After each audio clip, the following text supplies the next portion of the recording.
እግዚአብሔር ብርሃን ከሆነ እግዚአብሔር የሌለበት ህይወት ጨለማ፣ እግዚአብሔር ፍቅር ከሆነ እግዚአብሔር የሌለበት እሱ የሌለበት ህይወት ሁከትና ጥላቻ፣ ጠብና ክርክር የሞላበት ህይወት። ስንዘምር ያዩን ሰዎች የምናልፍበት እሳት ያለ አይመስላቸውም።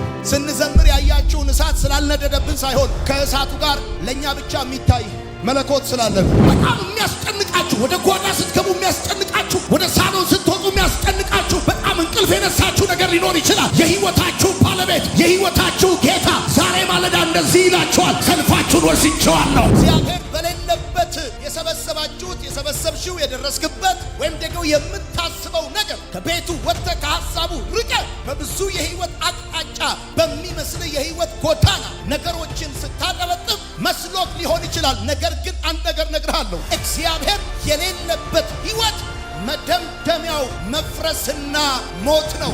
እግዚአብሔር ዘር ተክቶልኛል ብላ ስትል ስሙን ሴት አለችው ተብሎ እንደተጻፈ እግዚአብሔር እንደዚህ ይናገርሻል። በተበላሸብሽ ጉዳይ ላይ እኔ እክስሻለሁ፣ እክስሻለሁ፣ እክስሃለሁ፣ እክስሃለሁ፣ አስተካክለዋለሁ፣ ሌላ ተካልሃለሁ። ሁል ጊዜ እግዚአብሔር በህይወቱ ከሌለ እያለ ቢኖረው ሰዎች ምን አሉ ምን አሉ፣ ጎረቤት ምን አለ፣ ጓደኞች ምን ሰው ምን አሉን የሚያቆመው እግዚአብሔር አብሮት እንዳለ ሲገባው። እግዚአብሔር ብርሃን ነው ብለን ካልን እግዚአብሔር የሌለበት ህይወት ጨለማ ነው። የጨለማ ህይወት ደግሞ የግምት ህይወት ነው። የጨለማ ህይወት ደግሞ የድንግዝግዝ ህይወት ነው። እርግጠኛ ህይወት የሚመሩ ሰዎች እግዚአብሔር ያላቸው ሰዎች እንጂ ብር ያላቸው ሰዎች አይደሉም። ወዳጆቼ ህይወት ያማረ የሚሆነው ህይወት የተባረከ የሚሆነው ህይወት ከምታዩት ባለፈ ትርጉም ያለው የሚሆነው ትርጉም ያለው የህይወት ሁሉ ወደብና የህይወት ሁሉ ምንጭ የሆነው እግዚአብሔር ያለበት ህይወት ብቻ ነው። እግዚአብሔር የሌለበት ነገር ሁሉ ጨለማ ነው። እግዚአብሔር ብርሃን ከሆነ እግዚአብሔር የሌለበት ህይወት ሁሉ ጨለማ ነው። እግዚአብሔር የሌለበት ትዳር ጨለማ ነው። እግዚአብሔር የሌለበት ሀብት ሸክም ነው። እግዚአብሔር የሌለበት ሩጫ ሁሉ ከንቱ ድካም። እግዚአብሔር ያለበት ነገር ብቻ ነው የእርግጠኛ ህይወት። ሰው በጨለማ ይኖራል ማለት በግምት ይኖራል ማለት ነው። ሰው በጨለማ ይኖራል ማለት በዳበሳ በዳሰሳ በድንግዝግዝ ይኖራል። ሰው እርግጠኛ ሆኖ መኖር የሚችለው በህይወቱ እግዚአብሔር ሲኖረው ብቻ፣ ኢየሱስ ሲኖረው ብቻ ነው። ለዚህ ነው እኛ አማኞች በልጁ በክርስቶስ ኢየሱስ ከማመናችን የተነሳ ዛሬ ላይ ቆመን ዘላለምን እርግጠኞች ነን። ከሞት እንዳመለጥን እርግጠኞች ነን። ከጨለማ ወደሚደነቅ ብርሃን እንደገባን እርግጠኞች ነን። እግዚአብሔር ብርሃን ከሆነ እግዚአብሔር የሌለበት ህይወት ጨለማ ነው። እግዚአብሔር ፍቅር ከሆነ እግዚአብሔር የሌለበት እሱ የሌለበት ህይወት ሁከትና ጥላቻ፣ ጠብና ክርክር የሞላበት ህይወት ነው። ሰው በሰላም የሚኖረው ሰው በደስታ የሚኖረው በቤቱ ኩንታል ሙሉ ጤፍ ስላለው አይደለም፣ በአካውንቱ ብዙ ብር ስላለው አይደለም። እግዚአብሔር ፍቅር ነው ካልን እግዚአብሔር የሌለበት ህይወት ሁሉ ጠብና ክርክር ነው። ሰው እግዚአብሔር ባለበት ህይወት ውስጥ ሁልጊዜ አዲስ በሆነ የፍቅር ግለት ልቡ እየቀለጠ መንፈሱ እየተነቃቃ እግዚአብሔርን እጆቹን ከፍ አድርጎ እያመለከ ወራትና ዓመታት ዘመናትና ቀናት እንዴት እንደተቆጠሩ ሳያውቅ አንዳንዶች በሞላ ኪሳቸው ረጅም ሌሊት ሲያሳልፉ እግዚአብሔር ባለበት ጉድለት ውስጥ ግን ሌሊቱ ሁሉ አጭር ነው። ምድረ በዳው የረፍት ነው። እግዚአብሔር ባለበት ቦታ ምድረ በዳው ጥላ ነው። ሐሩሩ ሁሉ ምንጭ ነው። መስሏችሁ ይሆናል፣ መስሎክ ይሆናል፣ መስሎሽ ይሆናል። እግዚአብሔር በሌለበት የሰበሰባችሁት የሰበሰብሽው የደረስክበት ወይም ደግሞ የምታስበው ነገር ከቤቱ ወጥተህ ከሐሳቡ ርቀህ በብዙ የህይወት አቅጣጫ በሚመስል የህይወት ጎዳና ነገሮችን ስታጠበጥብ መስሎክ ሊሆን ይችላል። ነገር ግን አንድ ነገር እነግርሃለሁ፣ እግዚአብሔር የሌለበት ህይወት መደምደሚያው መፍረስና ሞት ነው። ሰው ከእግዚአብሔር ጋር ሲሆን ነው በህይወት የሚኖረው። ሰው ከእግዚአብሔር ጋር ሲኖር ነው እየለመለመ የሚሄደው። ወዳጆቼ አብርሃም እግዚአብሔር ወገን ሆነው ቤተሰብ ሆነው እግዚአብሔር ያለው ሁሉ አለው። እግዚአብሔር ያለው ጤና አለው። እግዚአብሔር ያለው በረከት አለው። እግዚአብሔር ያለው ደስታ አለው። እግዚአብሔር ያለው ጥበቃ አለው። ሰይጣን በጆሮአችሁ ምንም የላችሁም እያላችሁ ሊሆን ይችላል። ስትሄዱ ስትወጡ ስትገቡ ያላችሁን ነገር እያስቆጠረ በዜሮ እንደቀራችሁ ሊነግራችሁ ይችላል። ዛሬ ግን የእግዚአብሔር መንፈስ የሚላችሁ እንደዚህ ነው፣ እግዚአብሔር ያለው ሁሉ አለው። እግዚአብሔር ያለው ሰው ሁሉ አለው። እሱ አንድ ሆኖ ከሺህ ከለላ ነው። እሱ አንድ ሆኖ ከሺህ መከታ፣ እሱ አንድ ሆኖ ዙሪያችሁን ጥላ ከለላ ነው። በኢየሱስም አንተና ቤት የተጠበቃችሁ ናቸው። አንቺና ቤትሽ የተጠበቃችሁ ናቸው። በሰላም ትወጫለሽ፣ በሰላም ትገቢያለሽ። ውስጥሽ ክብር አለ፣ ውጭሽም እሳት አለ። እግዚአብሔር ካለ በሕይወታችሁ እንደዚህ ነው የሚሆነው። በአራት አቅጣጫ ሰልፍ ሊኖር ይችላል። እግዚአብሔር ግን ሰልፉን ለራሱ ምርኮ ለእናንተ ያደርጋል። በአራት አቅጣጫ ይመጣሉ፣ እግዚአብሔር በሰባት አቅጣጫ ይባርካቸዋል። ቃሉን ላከ ፈወሳቸው ተብሎ እንደተጻፈ እኔ እንደዚህ አያለሁ። ልትቋቋሙት የማትችሉት የበረከት ጎርፍ ወደ እናንተ ይመጣል። ከብዙ አቅጣጫ ይመጣላችኋል። እግዚአብሔር ባለበት ሕይወት የሰልፉ አስተላለፍ ይቀየራል። እግዚአብሔር ባለበት ሕይወት ጠላት እንደፈለገ አይደነፋም። እግዚአብሔር ንጉሥ በሆነበት፣ እግዚአብሔር ራስ በሆነበት ቤተሰብ ላይ፣ እግዚአብሔር ገዢ በሆነበት ሕይወት ላይ ሰይጣን እንደፈለገ አይቀልድም፣ እንደፈለገ አይፈነጭበትም። ለምን ሲባል ያ እግዚአብሔር አምላክ ያነገሳችሁት፣ ያከበራችሁት፣ ከፍ ያደረጋችሁት እግዚአብሔር ሰልፉን ለራሱ ድሉን ለእናንተ ይሰጣል። ሰይጣን ዓመት የደከመበት በሰከንድ ይበተናል። እግዚአብሔር ባለበት ሕይወት ኢነርጂያችሁን ጠላት ለመዋጋት አታባክኑም። አቅማችሁን ሰይጣንን ለመቋቋም ወይም ደግሞ መልስ ለመስጠት አታባክኑ። ምክንያቱም ያ ያኖራችሁት እግዚአብሔር እንደዚህ ነው። ይሄ በቤታችሁ ያኖራችሁት እግዚአብሔር፣ ከእናንተ ጋር ያለው እግዚአብሔር ድርሻውን ሲወስድ ሰልፋችሁን ይወስደዋል። ምርኮ ለእናንተና ለልጆቻችሁ ይሆናል። እስቲ በደንብ አድርጋችሁ አሜን በሉ። በጣም የሚያስጨንቃችሁ፣ ወደ ጓዳ ስትገቡ የሚያስጨንቃችሁ፣ ወደ ሳሎን ስትወጡ የሚያስጨንቃችሁ፣ በጣም እንቅልፍ የነሳችሁ ነገር ሊኖር ይችላል። የሕይወታችሁ ባለቤት፣ የሕይወታችሁ ጌታ ዛሬ ማለዳ እንደዚህ ይላችኋል፣ ሰልፋችሁን ወስጄዋለሁ፣ ሰልፋችሁን ወስጄዋለሁ። እናንተ ከፊት አትሆኑም፣ እኔ ከፊት እሆናለሁ። እግዚአብሔር የሌለበት ሕይወት በጥፋትና በመፍረስ ነው የሚደመደበው። እግዚአብሔር የሌለበት ሀብት ይሰበሰባል፣ ነገር ግን ይበተናል። እግዚአብሔር የሌለበት ዝና ይወጣል፣ ነገር ግን ይወርዳል። እግዚአብሔር የሌለበት ሕይወት መጨረሻው የታወቀ ነው። እግዚአብሔር የሌለበት ትዳር፣ እግዚአብሔር የሌለበት ጮኝነት፣ እግዚአብሔር የሌለበት የትኛውም ሩጫ ሲደመደም በመፍረስ እና በጥፋት ነው የሚደመደመው። ምክንያቱም የነገር መቋጫ እግዚአብሔር፣ የነገር ዋልታ እግዚአብሔር፣ የነገር መሰረት እግዚአብሔር ነው። እግዚአብሔር የሌለበት ሕይወት በአሸዋ ላይ እንደተሰራ ቤት ነው። ጎርፍ በመጣ ጊዜ ለተወሰነ ጊዜ ሰላም ይመስላል። ነገር ግን ጎርፍ ሲመጣ እግዚአብሔር የሌለበት ሕይወት የሚደመደመው በጥፋት ነው። እግዚአብሔር የሌለበት ሕይወት የሚደመደመው በለቅሶ ነው። እግዚአብሔር የሌለበት ሕይወት የሚደመደመው በመፍረስ ነው። ወዳጆቼ በሕይወታችሁ እግዚአብሔር ካለ ኪሳራ እንኳን ቢኖር ካሳ አለ። ማዕበል እንኳን ቢኖር ወደብ አለ። ጭንቀት እንኳን ቢኖር ዋስትና አለ። ካሳ አለው። የኔ ጌታ የኔ አባት ካሳ አለው። ይክስሻል እግዚአብሔር። ልጅ ከሞተብሽ በሌላ ልጅ ይክስሻል። ብር ከጠፋ እግዚአብሔር እንደገና ያመጣዋል። ቃየል በገደለብኝ በአቤል ፋንታ እግዚአብሔር ዘር ተክቶልኛል ብላ ስትል ስሙን ሴት አለችው ተብሎ እንደተጻፈ እግዚአብሔር እንደዚህ ይናገርሻል። በተበላሸብሽ ጉዳይ ላይ እኔ እክስሻለሁ፣ እክስሃለሁ፣ አስተካክለዋለሁ፣ ሌላ ተካልሃለሁ፣ ሌላ አመጣልሃለሁ፣ ኒው ብራንድ እሰጥሃለሁ፣ አዲስ እሰጥሻለሁ፣ የማይዘጋ በር ከፍትልሻለሁ፣ የማይዘጋ በር ከፍታለሁ። እኔ እያየሁ ነው በመንፈሴ። እግዚአብሔርን ብላችሁ የከሰራችሁ ሰዎች፣ ከሱ ጋር ተጣብቃችሁ ብዙ ነገር ያመለጣችሁ ሰዎች እግዚአብሔር እንደዚህ ይላችኋል፣ ማምሻውን መጥቻለሁ፣ ዘመንሽንም አረገዋለሁ። እግዚአብሔርን ብላችሁ የከሰራችሁ፣ እግዚአብሔርን ብላችሁ ወደ ኋላ የቀራችሁ ሰዎች እግዚአብሔር የሌለበት ሕይወት ነው ካሳ የሌለው። ኢንሹራንስ ያለው መኪና አደጋ ቢደርስበት ቶሎ ደርሶ የኢንሹራንስ ካምፓኒው ይወስደውና ይተካዋል። ከኔ ጋር ሆኖ ነው የወደቀው፣ ከኔ ጋር ሆኖ ነው ዋጋ የከፈለው፣ ከኔ ጋር ሆኖ ነው አደጋ የደረሰበት። ወዲያው ፈጥኖ ይመጣል። ፈጥኖ የሚመጣ አዋሽ ኢንሹራንስ እንዳይመስልህ፣ ኒያላ ኢንሹራንስ እንዳይመስልህ።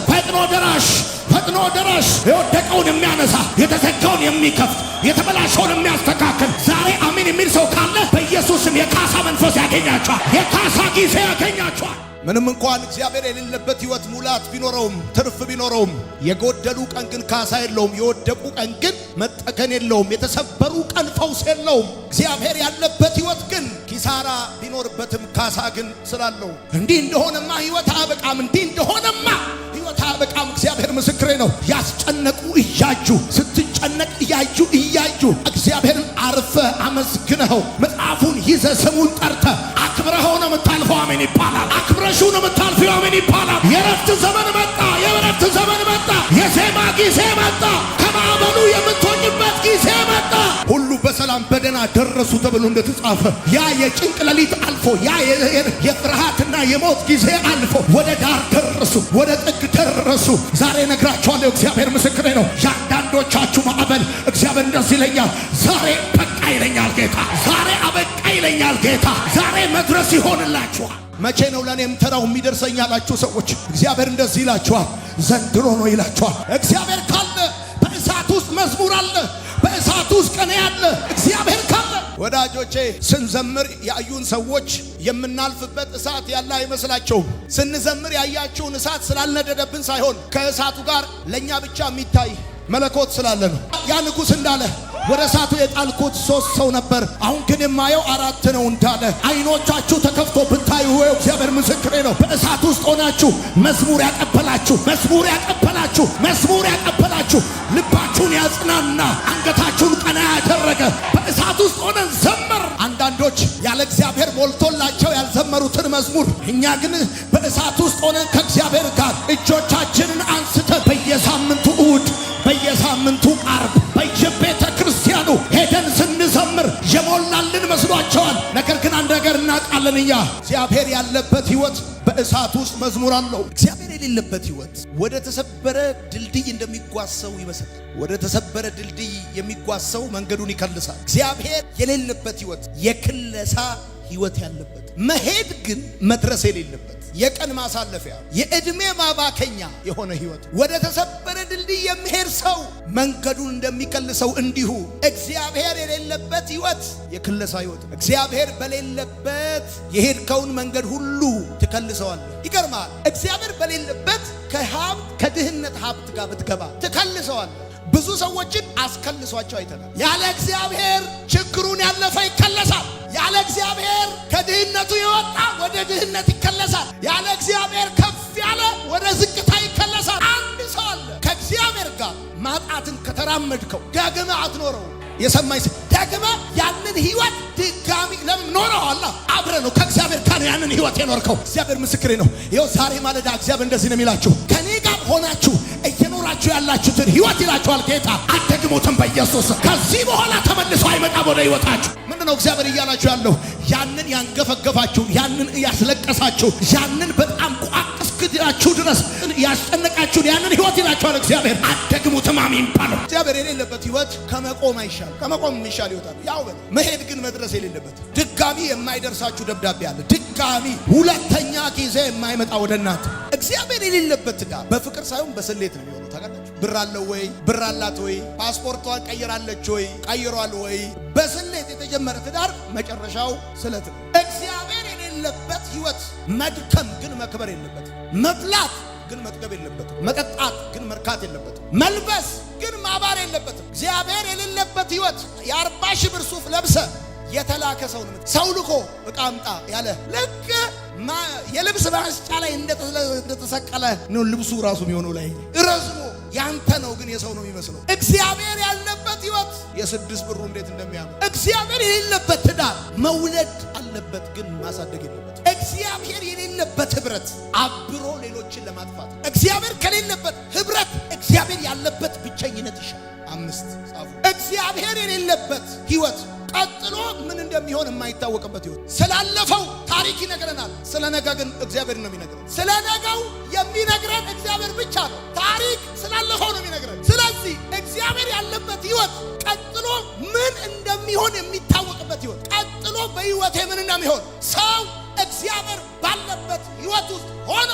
ቀጥሎ ምን እንደሚሆን እርግጠኛ ነው የሚሆነው። እኔ ለእናንተ አመንኩላችሁ። በሕይወታችሁ ቀጥሎ የሚሆነው ክብር ነው። የፈለገበት ሄዶ ጠላታችሁ መደፋት ይችላል። ምቀኛ፣ ሸረኛ፣ መተተኛ፣ ሟርተኛ፣ ደጋሚ፣ መፍዙዝ የፈለገበት ሄዶ ክልትው ማለት ይችላል። ቀጥሎ የሚሆነው ግን እንደዚህ ነው። እግዚአብሔር እንደተናገራችሁ እንደዛ ይሆናል። ቀጥሎ በሕይወትህ የሚሆነው ክብር ነው። ቀጥሎ በሕይወትህ የሚሆነው ከፍታ ነው። ቀጥሎ በሕይወትህ የሚሆነው በረከት ነው።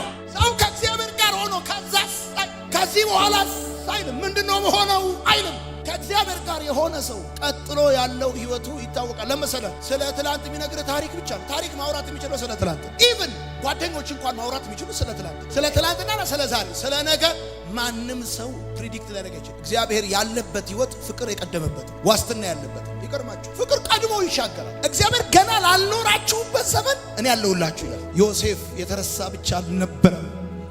ህልም የፈታለት ሰውዬ ረሳው። ለካ የመታሰቢያ ቀን አለ። ያቺ ቀን ከመጣች የትኛውም ኃይል አይከለክላትም። የትኛውንም ስልጣን አልፋ ትሄዳለች። እግዚአብሔር አንተን በሚያስ የምታስብበት ቀን ማንም ሊያቆም አይችልም። የመታሰቢያ ቀን አለ፣ የምትጎበኝበት ቀን አለ። እግዚአብሔር ምስክሬ ነው። እኔ እንደዚህ ነው ማየው። እግዚአብሔር ምስክሬ ነው። ቀጥሎማ እንደዚህ ነው የሚሆነው። ሰረገላ ይታየኛል። ቀጥሎ ሃማ በቆፈረው ጉድጓድ ይገባል። ለመርዶክዮስ ቀጥሎ ምንድነው አይባልም። ለመርዶክዮስ ቀጥሎማ ሰረገላ ነው። ቀጥሎ ክብር ነው የሚሆነው። ቀጥሎ ከፍታ ነው የሚሆነው። ለሃማ ግን በቆፈረው ጉድጓድ መግባት ይሆናል። እግዚአብሔር የሌለበት ህይወት እግዚአብሔር ሳይሆን ሰዎች ምን አሉ የሚባልበት ህይወት። ሰው ሁሉ ጊዜ እግዚአብሔር በህይወቱ ከሌለ እያለ የሚኖረው ሰዎች ምን አሉ ነው። ምን አሉ፣ ጎረቤት ምን አለ፣ ጓደኞች ምን ሰው ምን አሉን የሚያቆመው እግዚአብሔር አብሮት እንዳለ ሲገባው። እግዚአብሔር የሌለበት ህይወት በምን ታውቃላችሁ መሰለችሁ? ሁሉ ጊዜም የሚኖረው እግዚአብሔር ምን አለ ብሎ ሳይሆን ሰዎች ምን አሉ ብሎ ነው የሚኖረው። እግዚአብሔር ባለበት ህይወት ግን በእጅ ብልጫ አትኖርም። በእግዚአብሔር የሐሳቡ ምርጫ ነው የምትኖረው። የፈለጉትን ቢያወጡ ዋን ፕላስ ጋድ ኢዝ ማጆሪቲ። እግዚአብሔር ብቻውን ያለ ፓርላማ መንግስት ነው። ይሁን ያለው ሁሉ ይሆናል። በቃ አለቀ። ምን አሉ ማለት ታቆማለህ። እግዚአብሔር ካንተ ጋር እንዳለ እግዚአብሔር ባለበት ህይወት ውስጥ ሰው ምን አለ ይባል። እግዚአብሔር የሌለበት ህይወት ምን አይነት ህይወት እንደሆነ ላሳያችሁ። ምሪት የሌለበት ህይወት፣ እግዚአብሔር የሌለበት ህይወት፣ ዘዴና ስልት የትም አያደርስም። እግዚአብሔር የሌለበት ህይወት የዘዴና የስልት ህይወት። ዘዴና ስልት ደግሞ የትም አያደርስም። ታውቃላችሁ፣ እነዛ የመርከቡ ባለቤትና የመርከቡ ካፒቴን ብዙ ዘዴ ተጠቅመዋል እኮ መርከቧን ለማትረፍ። የጳውሎስን ምሪት አይቀበሉም። እናንተ ሰዎች መንገዳችሁ ጥሩ አይደለም አላቸው ጳውሎስ። ልከኛ ንፋስ በነፈሰ ጊዜ እንዳሰቡት የሆነላቸው መስሏቸው አለ። በዘዴና ጥግ ጥጉን ሄዱ ይላል። ተተግነው በቆጵሮስ ተተግነው ጥግ ጥጉን ተተግነው ስንት ሰው መሰለ ገንዘቡን ተገን የሚያደርገው ዘመዱን፣ ዘሩን፣ ጎሳው ምናምን። እግዚአብሔር የሌለበት ህይወት ሁልጊዜ ምሪት የሌለበት ምሬት ያለበት ህይወት። ኢትዮጵያ ፈልጋ ያጣውን ሳውዝ አፍሪካ ሄዳ አታገኘው። ሳውዝ አፍሪካ ፈልጋ ያጣውን አሜሪካ አታገኘው። ሰው በምሪት የሚወጣውና የሚገባው እግዚአብሔር። ለዚህ ነው መጽሐፉ ሲናገር ኮከቡ የተወለደው ሕፃን እስካለበት ድረስ ወሰዳቸው እንደሚል። እዛ ፖይንት ነው የሚወስድህ እንጂ እዛ አካባቢ አይጥልህም። የእግዚአብሔር ህይወት እግዚአብሔር ያለበት ህይወት ሁልጊዜም በምን ይታወቃል መሰላችሁ? ምሪት አለበት። ሰውየው በምሪት ነው የሚንቀሳቀሰው፣ በምሬት አይንቀሳቀስም። ያበላል ምናምን ብሎ አይንቀሳቀስም። የመጨረሻው እግዚአብሔር የሌለበት ህይወት ከአንዱ ወደ ሌላው የመገላበጥ ህይወት። እየተገላበጡ ችግራቸውን ያለፉ የሚመስላቸው ሰዎች አሉ። ከዚህኛው ሰው ተበድረው ለዛኛው ሰው ይሰጣሉ። ከዛ ያኛው ሰውዬ የዛሬ 3 ዓመት መልስላል ይሉታል። አሁንም ከዛኛው ተበድረው ለዛኛው ይሰጣሉ። የዛሬውን ይላሉ። ስላገላበጡ ብቻ ከችግር የወጡ የሚመስላቸው ሰዎች አሉ። እግዚአብሔር የሌለበት ህይወት የመገላበጥ ህይወት ነው። መገላበጥ ደግሞ መፍትሄ አይደለም ብላችሁ ጻፉ። መገላበጥ አይደለም መፍትሄው፣ መገለጥ ነው መፍትሄው። ካልተገለጠ ዝም ብለህ ብትገላበጥ እንዲሁ ክፍለ ከተማው በጠቅላላ በተበዳሪነት ስም ያውቃል። እኔ ግን ዛሬ አንድ ነገር አያለሁ። በምድረ በዳ ከእስራኤል ህዝብ ፊት ለፊት ደመና ይሄድ ነበር። ታውቃላችሁ? ደመና ይሄድ ነበረ። ደመናው ሲቆም ይቆማሉ ሰዎቹ። ታውቃላችሁ? ሲቆም ይቆማሉ። እንደውም ሲቆም ድንኳናቸውን ሁሉ ተክለው እዛ ይቀመጣሉ። ደመናው ሲሄድ አብረው መሄድ ይጀምራሉ። እንደዚህ ነው የሚሆነው ከአሁን በኋላ። ግራና ቀኛችሁን አይታችሁ ሳይሆን ሰማይን አይታችሁ ትሄዳላችሁ። ሰማይን አይታችሁ ትደርሳላችሁ። ደመናው በእናንተ ፊት ለፊት ሲመጣ ያለው ጌታ ይመጣል። ደመናው ጌታ ምስክሬ ነው። ከፊት ሆኖ ሲመራችሁ አያለሁ።